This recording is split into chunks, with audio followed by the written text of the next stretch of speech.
कहानी शुरू होती है बर्फ से ढके रूस के जंगलों में, जहां एक छोटा लड़का वासिली अपने दादा के साथ शिकार पर निकला होता है। वो अपने हाथ में बंदूक थामे भेड़िए को निशाना बनाता है, लेकिन गोली चलाने से डर जाता है।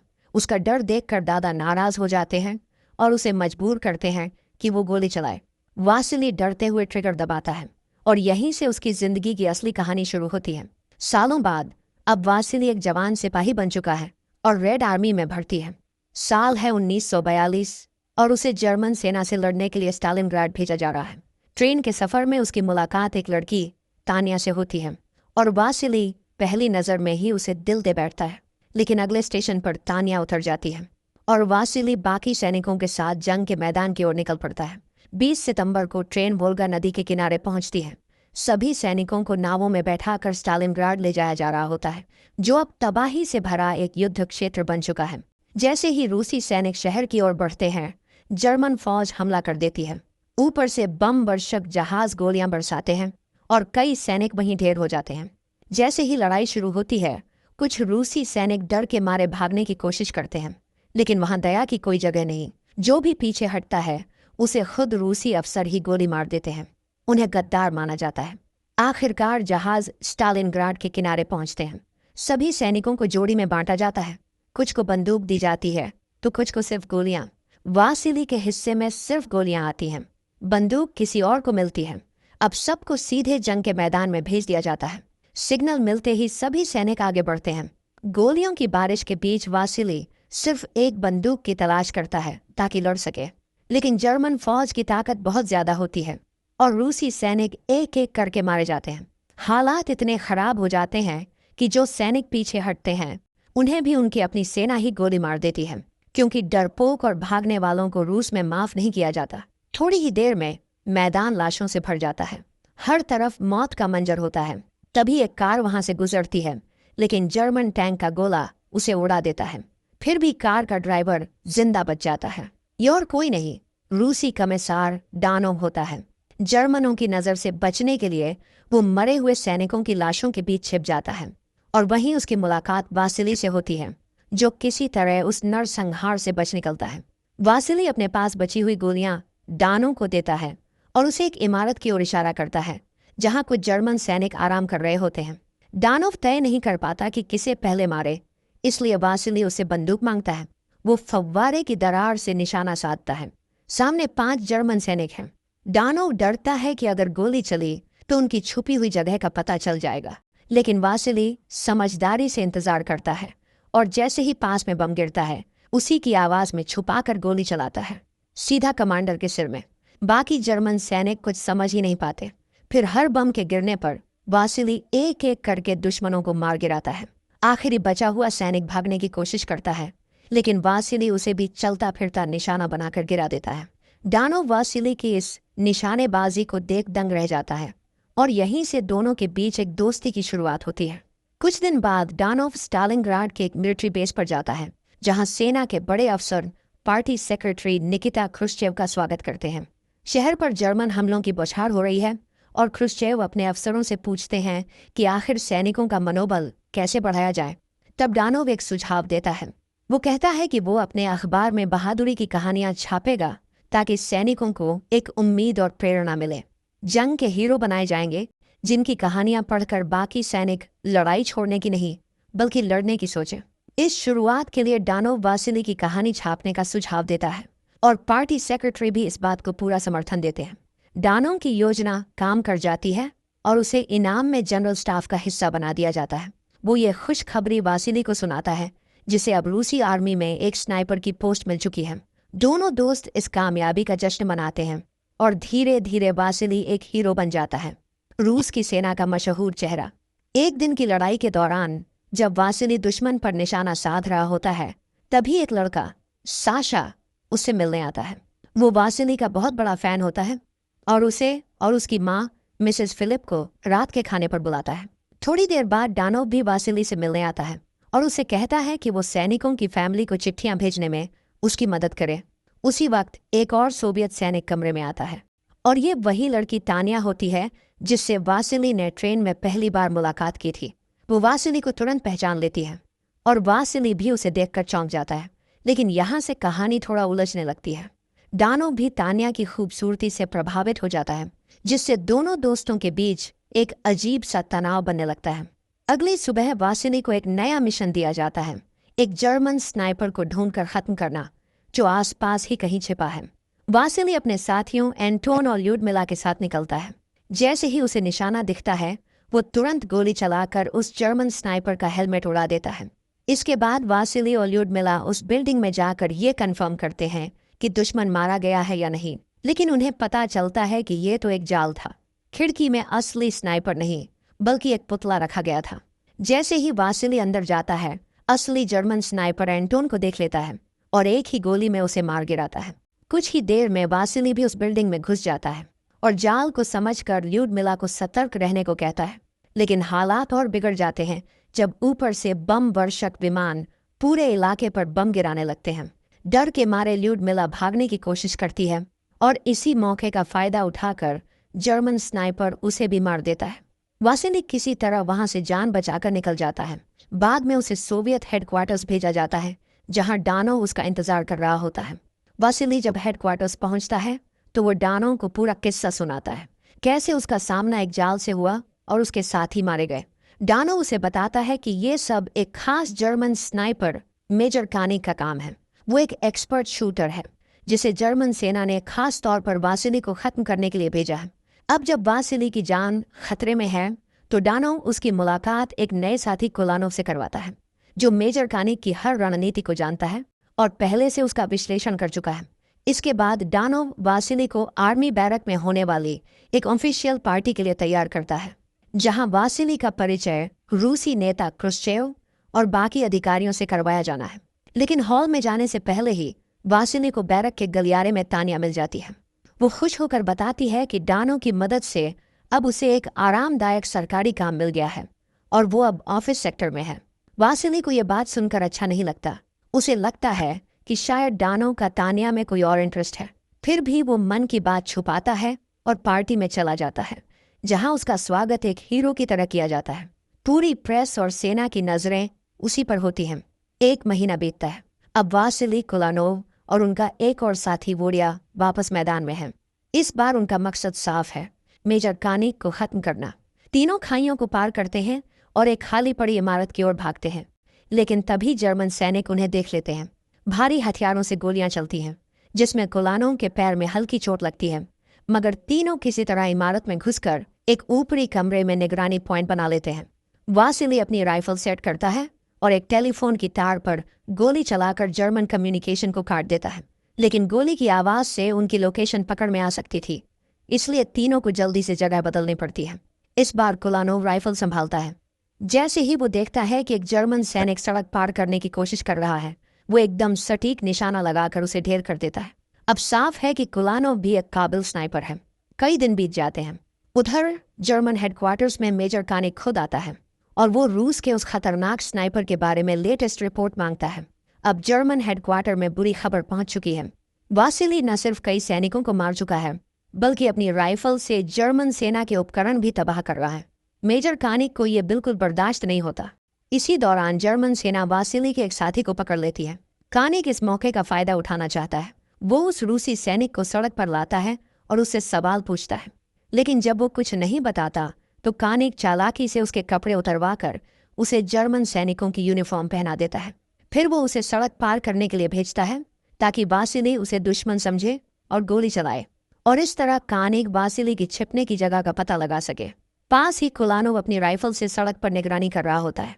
वो जैसे ही देखता है कि एक जर्मन सैनिक झुककर सड़क पार कर रहा है तो बिना सोचे गोली चला देता है।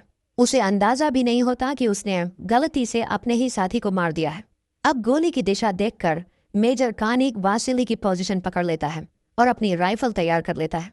कुछ देर बाद वासिली और कोलानोव नई जगह खोजने निकलते हैं। उन्हें एक जर्जर बिल्डिंग में एक ऐसा कॉरिडोर दिखता है जहां दीवारें टूटी हुई हैं और फर्श में बड़ा सा छेद है। उन्हें लगता है कि वहां कोई खतरा नहीं है और कोलानोव पहले उस तरफ कूदने की कोशिश करता है, लेकिन उधर मेजर कानिक पहले से ही निशाना लगाए बैठा होता है। जैसे ही कोलानोव दिखाई देता है, एक ही गोली में उसका काम तमाम कर देता है। वासिली जैसे तैसे उस जगह से निकल जाता है, लेकिन अब उसे एहसास होता है कि उसका दुश्मन कितना ज्यादा खतरनाक है। वो मायूस होकर बैरक लौटता है और उसे लगता है कि शायद अब वो कानिक से नहीं जीत पाएगा। उसे टूटता देख डानोव उसका हौसला बढ़ाता है। वो कहता है कि वो हर मुमकिन मदद करेगा ताकि वासिली इस मुश्किल को पार कर सके। लेकिन डानो को पहले एक काम चाहिए। तानिया उसे कह चुकी थी कि वो फील्ड में जाना चाहती है, न कि ऑफिस में बैठकर जंग का इंतजार करना। वो बताती है कि उसके पिता ने उसे बंदूक चलाना सिखाया था और वो भी दुश्मनों का सामना करना चाहती है। डानो को लगता है कि यह बहुत खतरनाक है, इसलिए वो वासिली से कहता है कि तानिया को समझाओ। वासिली तानिया से मिलने जाता है। वो तानिया को बताता है कि एक स्नाइपर की सबसे बड़ी मुश्किल ये नहीं होती कि वो कितना मारता है, बल्कि ये कि मरे हुए चेहरों को कभी भुला नहीं पाता।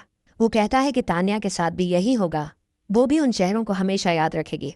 लेकिन तानिया पीछे हटने वाली नहीं होती, क्योंकि उसके पास लड़ने की एक बेहद मजबूत वजह है और वो किसी भी कीमत पर मैदान में उतरना चाहती है। बैरक में रहने के दौरान तानिया को एक दिल दहला देने वाली खबर मिलती है।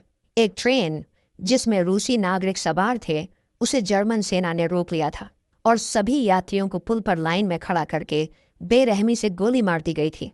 इन्हीं लोगों में तानिया के माता पिता भी थे। ये सुनकर वासिली का दिल दहल उठता है और अब वो तानिया की लड़ने की वजह को पूरी तरह समझ जाता है। अब दोनों साथ मिलकर लड़ने का वादा करते हैं, लेकिन उन्हें पता नहीं होता कि दूसरी तरफ मेजर कानिग साशा से मिल चुका है। कानिग वासिली के बारे में जानकारी मांगता है। शुरुआत में साशा मना कर देता है, लेकिन जब कानिग उसके परिवार के लिए खाना देने की बात करता है तो मजबूरी में साशा वासिली की गुप्त रास्तों की जानकारी दे देता है। वो बताता है कि वासिली अक्सर सीवर के टनल से होकर ट्रैक्टर फैक्ट्री पहुंचता है, वहीं से शहर में घुसता है। अब जब मेजर कानिग को सब कुछ पता चल गया तो वो एक खतरनाक प्लान बनाता है और सही मौके का इंतजार करने लगता है। 1 महीना बीत जाता है। वासिली कॉफी खत्म करता है और एक साथी सैनिक के साथ शहर की निगरानी पर निकलता है। उसी वक्त कानिग साशा द्वारा बताई गई जगह पर पहुंचता है। वहां उसे एक मरा हुआ सैनिक दिखता है जिसके हाथ में राइफल है। असल में वो एक डमी लाश होती है जिसे डराने के लिए रखा गया था। कानिग अब चाल चलता है। वो लाश की जगह खुद ले लेता है और छिपकर वासिली का इंतजार करता है। उधर वासिली सीवर टनल से नीचे उतरता है, लेकिन इस बार वो सामान्य रास्ता नहीं बल्कि फैक्ट्री की पाइपलाइन से जाने का फैसला करता है। जब कानिग को इसका अंदाजा होता है तो वो तुरंत अपनी जगह बदलकर एक बॉयलर के अंदर जाकर छिप जाता है। अब जैसे ही वासिली और उसका साथी पाइप से बाहर आते हैं, कानिग उन पर निशाना साधता है और गोली चला देता है। वासिली तो बच जाता है, लेकिन उसका साथी कंधे में घायल हो जाता है। वासिली तुरंत स्टोव के पीछे छिप जाता है, लेकिन उसकी बंदूक जमीन पर गिर चुकी होती है। अब वो अपनी जान बचाने के लिए एक डोरी में पॉकेट नाइफ बांधकर राइफल की तरफ फेंकता है ताकि खींचकर उसे वापस ले सके। लेकिन जैसे ही वो राइफल खींचने की कोशिश करता है, कानिग डोरी पर गोली चला देता है और रस्सी टूट जाती है। स्थिति और बिगड़ जाती है जब ऊपर से बम वर्षक विमान फिर से बम बरसाने लगते हैं। एक बम फैक्ट्री की शीशे की छत से टकराता है। कांच के टुकड़े नीचे गिरते हैं। कुछ वासिली के बहुत करीब से निकल जाते हैं। इन्हीं टुकड़ों में से एक शीशा वासिली के पास गिरता है और उसका रिफ्लेक्शन कानिग को दिख जाता है। अब वो और ज्यादा सटीकता से निशाना साधने की कोशिश करता है। इसी बीच वासिली को पता चलता है कि उसका साथी अभी जिंदा है। गोली बस उसके कंधे पर लगी थी। वो उसे चुपचाप बेस पर लौटकर मदद लाने के लिए कहता है, क्योंकि अब जर्मन सेना तेजी से उस जगह की तरफ बढ़ रही थी। रास्ते में सब कुछ तबाह करती जा रही थी। अब जर्मन सेना तेजी से पास आ रही थी और बस एक ही उम्मीद थी, बाकी टीम को लड़ने भेजना। तानिया खुद लड़ने के लिए तैयार हो जाती है। डानो उसे रोकने की कोशिश करता है और कहता है कि वो वापस बेस चले, लेकिन तानिया अब ठान चुकी थी कि वो लड़ाई से पीछे नहीं हटेगी। उधर वासिली का साथी बेस पर लौट आता है और तानिया उससे वासिली के बारे में पूछती है। फैक्ट्री में जंग और तेज हो रही थी। तानिया भी उसी रास्ते से वासिली को खोजने निकलती है। रास्ते में वो कुछ जर्मन सैनिकों को देखती है, लेकिन चुपचाप निकल जाती है। आखिरकार उसे वासिली मिल जाता है, जो अब भी जिंदा था। वासिली उसे छुपे रहने को कहता है और बताता है कि कानिग बॉयलर के अंदर छिपा है। तभी कानिग शीशे के रिफ्लेक्शन में देखता है कि वासिली किसी से बात कर रहा है। वो पाइप की ओर निशाना साधता है, लेकिन कोई नहीं दिखता। इसका फायदा उठाकर वासिली तानिया को कहता है कि फैक्ट्री में कोई और शीशा ढूंढे। उसे एहसास होता है कि सामने रखे शीशे से भी कानिग की लोकेशन पता चल रही है। वो तानिया से कहता है कि शीशे को ऐसे घुमाए कि सूरज की रोशनी कानिग की आंखों में पड़े। तानिया वैसा ही करती है और रोशनी सीधे कानिग की आंखों में पड़ती है, जिससे उसका विजन ब्लर हो जाता है। ये मौका देखकर वासिली अपनी बंदूक उठाता है और गोली चलाता है। भले ही वो ठीक से निशाना नहीं लगा पाता, लेकिन गोली कानिक के हाथ में लग जाती है। अब कानिक समझ जाता है कि वो हार चुका है और वहां से भाग जाता है। वासिली और तानिया बेस लौट आते हैं, जहां सैनिक जंग से जिंदा लौटने की खुशी में छोटी सी पार्टी करते हैं। पार्टी के दौरान वासिली और तानिया आपस में बात करते हैं। वासिली बताता है कि अगर वो जिंदा बच गया तो किसी फैक्ट्री में काम करना चाहता है। तानिया उसकी बात का समर्थन करती है और दोनों की नजरें बता देती हैं कि अब उनके दिल क्या कहते हैं। लेकिन वासिली जानता है कि डानो भी तानिया से प्यार करता है, इसलिए वो कुछ नहीं करता। पर तानिया अपना मन बना चुकी थी और जब सब सो जाते हैं वो वासिली के पास जाती है और उसे चुपचाप किस कर लेती है। अगले दिन वासिली डानो से कहता है कि वो अब शार्प शूटर का काम छोड़ना चाहता है और एक आम सिपाही बनना चाहता है, लेकिन डानो मना कर देता है। वो कहता है कि वासिली की ज़रूरत है ताकि रूसी सैनिकों को प्रेरणा मिलती रहे। डानो बताता है कि साशा की मदद से उसे मेजर कानिक की एक अहम जानकारी मिली है। असल में साशा ने जर्मन स्नाइपर का भरोसा जीतने का नाटक किया और चुपचाप रूसियों के लिए जासूसी करता रहा। उसे पता चला कि कानिक जल्द ही केमिकल प्लांट पर होगा। डानो कहता है कि यही सही वक्त है हमला करने का। वासिली का मन नहीं करता, लेकिन ड्यूटी है और वो साशा के साथ निकल पड़ता है। रात होते ही साशा उसे बताता है कि कानिक कहाँ छिपा है। वासिली जमीन पर पड़ी लाशों के बीच छिप जाता है। कई घंटे बीत जाते हैं, सुबह तक कोई हलचल नहीं। तभी रूसी सेना प्लांट पर हमला शुरू कर देती है और जर्मन सेना भारी हथियारों से जवाब देती है। अब पूरा मैदान लाशों से भर चुका है। वासिली अब भी इंतजार कर रहा है, लेकिन नींद की वजह से वो थोड़ी देर के लिए सो जाता है। उधर मेजर कानिक भी पास ही छिपा बैठा होता है। वो लाशों को स्कोप से देख रहा होता है।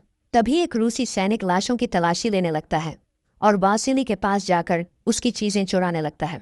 इसी बीच कानिक को जमीन पर कुछ चमकता हुआ दिखता है। वो समझ जाता है कि यह राइफल का स्कोप है, मतलब वासिली यहीं कहीं छिपा है। जैसे ही वो गोली चलाने वाला होता है, वो रूसी सैनिक वासिली के सामने आ जाता है। लेकिन तभी एक जर्मन सैनिक उस चोर को देख लेता है और उसके पैर में गोली मार देता है। अब बचने का कोई रास्ता नहीं। वो सैनिक वासिली का बैज और बाकी सामान जर्मनों को सौंप देता है। जर्मन सेना तुरंत ऐलान कर देती है कि रूसी हीरो वासिली मारा गया, ताकि दुश्मनों का हौसला टूटे। लेकिन मेजर कानिक को यकीन नहीं होता कि वासिली इतनी आसानी से हार गया होगा। वो साशा से मिलने जाता है और उसे बताता है कि अगर वासिली जिंदा है तो वो ट्रेन स्टेशन पर उसका इंतजार करेगा। कुछ घंटे बाद डानोव को भी वासिली की मौत की खबर मिलती है, पर वो मानने को तैयार नहीं होता और एक स्टेटमेंट तैयार करने लगता है कि यह खबर झूठी है। तभी दरवाज़ा खुलता है और वासिली जिंदा वापस लौट आता है, बुरी हालत में लेकिन जिंदा। डानो और साशा दोनों उसे देखकर हैरान रह जाते हैं। साशा अब वासिली को मेजर कानिक का पैगाम देता है कि वो स्टेशन पर उसका इंतजार कर रहा है। अब वासिली ने तय कर लिया था कि वो मेजर कानिक से आखिरी लड़ाई करेगा, और जैसे ही वो स्टेशन पहुंचा, तानिया को उसके जिंदा होने का पता चला तो वो भी उसके पीछे निकल पड़ी। स्टेशन पर कानिक पहले से छिपा था और जब उसे किसी के आने की आहट मिली तो वो सोचने लगा कि शायद साशा है। दूसरी तरफ तानिया वासिली को ढूंढ लेती है और दोनों फिर मिलते हैं और रात भर छिपे रहते हैं। अगली सुबह कानिक साशा को गद्दार समझकर मार देता है और उसका शव स्टेशन पर टांग देता है। ये देखकर तानिया गुस्से में बंदूक उठाती है, लेकिन वासिली उसे रोककर कहता है कि कानिक को वो खुद मारेगा। तानिया फिर बेस लौटती है और डानो से मिलती है। फिर मिसेस फिलिपोव को बताती है कि साशा अब उनके साथ नहीं है, लेकिन सच्चाई छिपा लेती है। रास्ते में उन पर ग्रेनेड से हमला होता है और तानिया बुरी तरह घायल हो जाती है। डानो को लगता है कि वो मर गई, पर मिसेस फिलिप उसे जिंदा पाकर नाव पर ले जाती है। उधर स्टेशन पर वासिली कानिक को खोज रहा होता है। तभी डानो आता है और दुखी होकर उसे बताता है कि तानिया अब नहीं रही, जिससे वासिली टूट जाता है। लेकिन डानो उसे हिम्मत देता है और खुद को बलिदान करते हुए सामने आ जाता है, जिससे कानिक उसे गोली मार देता है। पर जब कानिक यह देखने आता है कि किसे मारा है, तो सामने वासिली को देखता है, जो अब उसकी आंख में गोली मारकर उसे खत्म कर देता है। वासिली डानो के शव को श्रद्धांजलि देता है और अपनी जन्मदिन वाली राइफल उसे अर्पित करता है। 2 महीने बाद रूसी सेना स्टालिनग्राड की जीत का जश्न मनाती है और घायल सैनिकों का इलाज शुरू होता है। तानिया भी उनमें शामिल होती है, जो बच गई थी। कुछ दिन बाद वासिली उसे अस्पताल में ढूंढ लेता है और आखिरकार दोनों फिर से मिल जाते हैं। समय भले ही बीत गया हो, लेकिन वासिली की बहादुरी इतिहास में अमर हो गई है। उसे सोवियत यूनियन का हीरो घोषित किया गया और उसकी राइफल आज भी स्टालिनग्राड म्यूजियम में रखी है, जीत की एक अमिट निशानी के रूप में।